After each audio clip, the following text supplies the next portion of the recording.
Dispensing product. Hi everyone, we're going to wait till Jazz finishes his pizza to start today. What a cop-out. Alright, well that's done. Hi guys, I'm Paul with ThreeWayReviews, and we're here today to talk to you about Mass Effect 2. Ooh. And about how freaking awesome that game is, because I'm kind of in love with it. So I guess to start it off, I'll talk about what happens in the beginning. You're Commander Shepard again. You can import your Mass Effect 1 Commander Shepard, or you can make a new one, and I have to say that outright, that whole system is much better than the last game. But it starts off, you get a big surprise, and I guess you'll see that when you play it. But I'll just say that it's one of the best game openings I've ever seen. And then you get to customize your character, and you get to pick like whether you want to be a biotic or a tech or a soldier. And I have to say that they made biotics incredibly good in this game, so much better than the last game, where they're actually viable as a source of combat. But then pretty much from there, some magic happens, and you're back in the game as Shepard, and you're following this mercenary group called Cerberus, and they're trying to save the human race from the Reapers again. So yeah, that's pretty much it, and I won't spoil anything else because it's a pretty intense game, and it's pretty long, but it's not overly long. For those of you who haven't played Mass Effect 1, I'm just going to give you a little, rehash of the gameplay.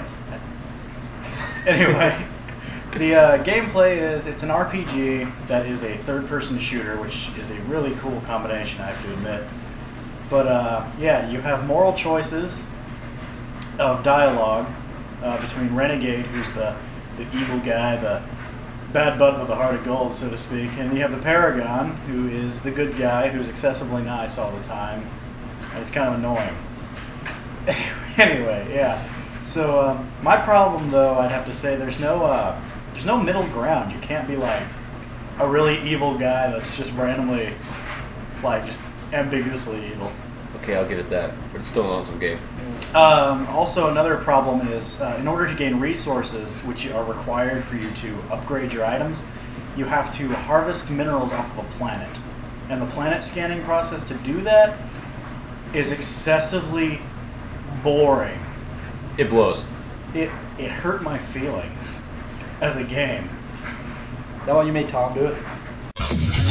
Another problem is in Mass Effect 1 there was well, at least sort of a variety of weapons, and then you could put in what ammo you wanted and what perks you wanted into your gun. In this, there's really no variety, as you only have like 2 weapons of each class in the game. But the ammo types, I think, are made much better in this, actually, in that they're simplified.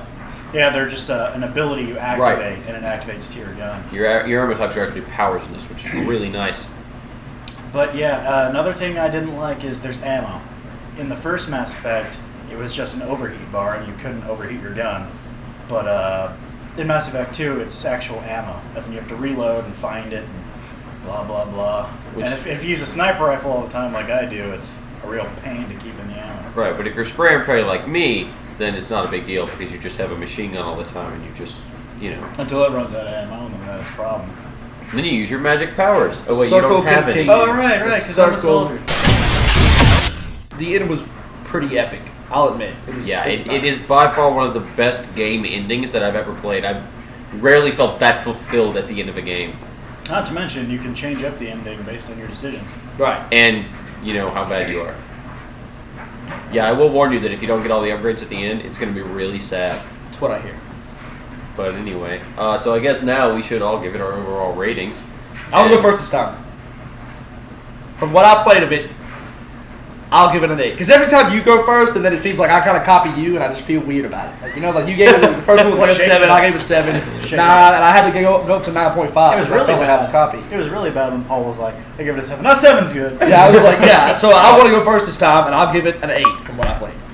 Alright, well, from what I played, which was the entire game, twice, I'm going to give it a 9.5 because the mining for resources did suck. But I have really high hopes for Mass Effect 3 because those people at least listen to their users or their players or whatever you want to call it. It was really solid, really good story.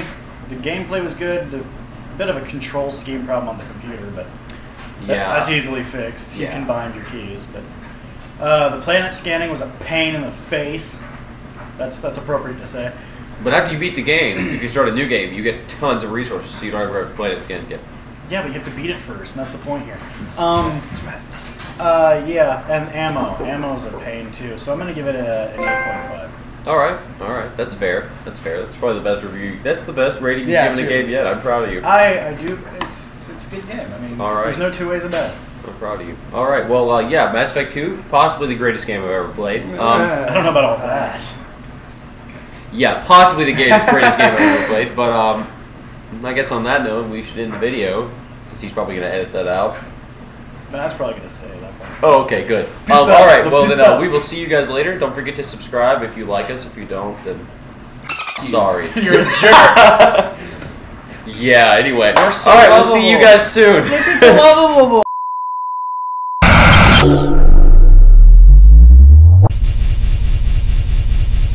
Your business is appreciated.